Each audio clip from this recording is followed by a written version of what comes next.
growing up, I was always a visual person. I grew up with a visual learning style. This meant that I preferred seeing something on a chalkboard rather than the teacher saying it with their words. Saat saya tumbuh dewasa, saya selalu menjadi seseorang yang visual. Saya tumbuh dengan gaya belajar visual, yang artinya saya lebih suka melihat sesuatu di papan tulis daripada mendengar langsung dari guru. And I preferred reading something from a book rather than listening to it. And I've also read that visual learners, amongst other things, are known to be 1, very quiet and shy, 2, we love to scribble and draw when bored, and 3, we love to make lists and plans for the future. Saya juga membaca bahwa orang yang belajar secara visual lebih dikenal sebagai orang yang sangat pendiam dan pemalu, dan kedua orang yang suka mensketsa dan menggambar saat bosan, dan yang ketiga orang yang suka membuat daftar dan rencana untuk masa depan. Now, growing up, I would say I was all of the above. I was so quiet and shy. I actually loved going to school and was a good student, but I had a hard time speaking up in class. Saat saya tumbuh dewasa, saya bisa mengatakan bahwa saya mengalami semua hal itu. Saya sangat pendiam dan pemalu. Saya suka sekali pergi ke sekolah dan jadi siswa yang baik, akan tetapi saya sulit berbicara di depan kelas. And I especially hated public speaking. So something that I'm doing right now, speaking in front of a large group of people, that was not my thing at all. I hated all that attention on me, and I would be so nervous, and I would forget everything that I was about to say, and I would just embarrass myself in front of everybody. Dan sangat tidak suka berbicara di depan umum. Jadi apa yang saya lakukan sekarang, berbicara di depan sekelompok orang yang ramai, bukanlah hal yang saya sukai sama sekali. Saya tidak suka semua perhatian yang tertuju pada saya. Saya menjadi sangat gugup dan lupa semua yang akan saya katakan, dan saya hanya akan memalukan diri saya sendiri di depan banyak orang. Now, I also really loved to sketch and draw. I especially loved fashion design, and I would do this every single day. I was obsessed with fashion. Saya suka sekali dengan sketsa dan gambar, terutama desain fashion. Dan saya akan melakukannya setiap hari jika diperlukan. Saya juga terobsesi dengan fashion. I would take home all of the fashion magazines, and I would look at all the beautiful models and photo shoots, and it would transport me to a completely different world and completely different reality.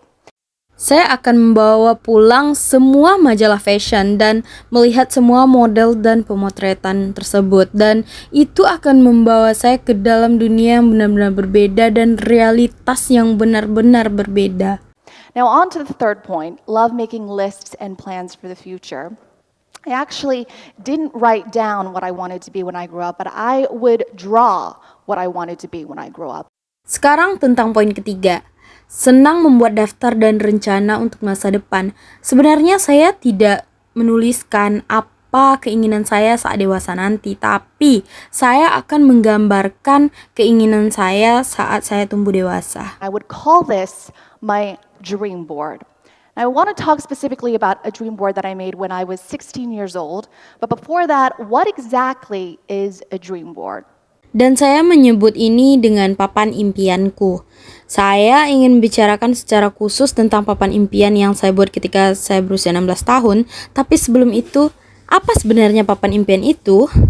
Well, a dream board or a vision board is a collage of images, pictures, and affirmations of one's dreams and desires designed to serve as a source of inspiration and motivation and to use the law of attraction to attain these goals. Jadi, papan impian atau papan visi adalah kumpulan gambar, foto, dan afirmasi tentang impian dan keinginan seseorang yang dirancang untuk menjadi sumber inspirasi dan motivasi serta menggunakan hukum daya tarik untuk mencapai tujuan tersebut. Now, as a 16-year-old girl, this is roughly what I drew.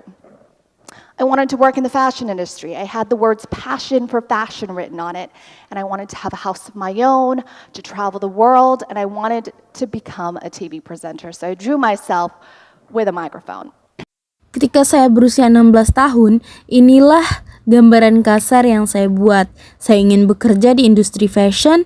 Saya menulis kata-kata passion for fashion di sana dan saya ingin memiliki rumah sendiri, menjelajahi dunia dan saya ingin menjadi presenter TV.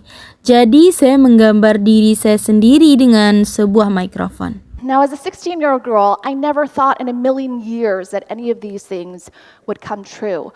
But I put that photo in my room, and I would look at it on a regular basis. Ketika saya berusia 16 tahun, saya tidak pernah terfikir dalam sejuta tahun bahwa hal ini akan menjadi kenyataan.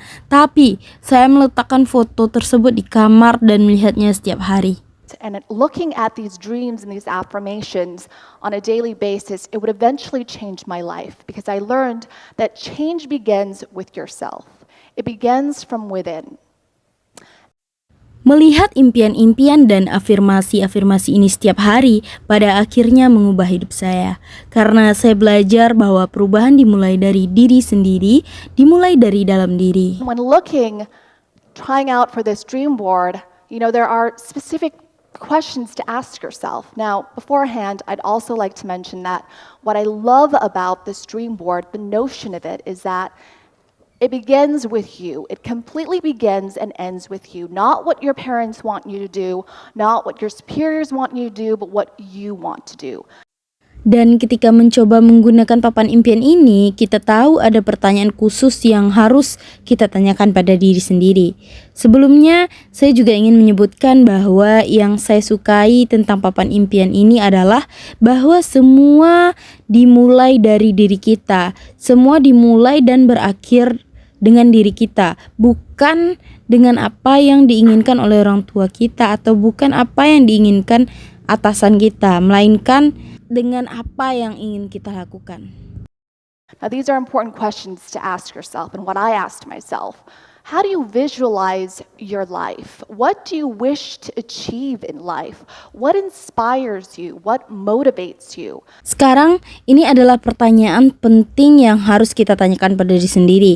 Dan yang saya tanyakan pada diri saya sendiri adalah bagaimana kita memvisualisasikan hidup kita, apa yang ingin kita capai dalam hidup, dan apa yang menginspirasi kita, apa yang memotivasi kita, begitu. Because at the end of the day, before we even begin to achieve anything in life, we must first and foremost have the courage to dream and to visualize it. Karena pada akhirnya, sebelum kita mulai mencapai sesuatu dalam hidup, kita harus memiliki keberanian untuk bermimpi dan memvisualisasikannya terlebih dahulu. Now, going back to the definition of a dream board, it also talks about the law of attraction. Now, I'm a huge believer that what we think on a daily basis, our thoughts, what we focus on, these are all things that help us to attain what we want in life. Sekarang kembali ke definisi papan impian. Itu juga membicarakan tentang hukum tarik-menarik. Saya sangat percaya bahwa apa yang kita pikirkan setiap hari, pikiran kita, apa yang kita fokuskan, semua hal ini membantu kita mencapai apa yang kita inginkan dalam hidup. The ability to attain things based on what we're focused on. So in other words, if we're focusing on the good, then positivity will come. And if we focus on the bad, then negativity will come. Kemampuan untuk mencapai hal-hal berdasarkan pada apa yang kita fokuskan. Dengan kata lain, jika fokus pada hal baik, maka kepositifan yang akan datang. Sebaliknya, jika fokus pada hal buruk, maka negativitas yang akan datang. Because the law of attraction is one of the most powerful laws in the universe. Karena hukum tarik-menarik adalah salah satu hukum paling kuat di dunia.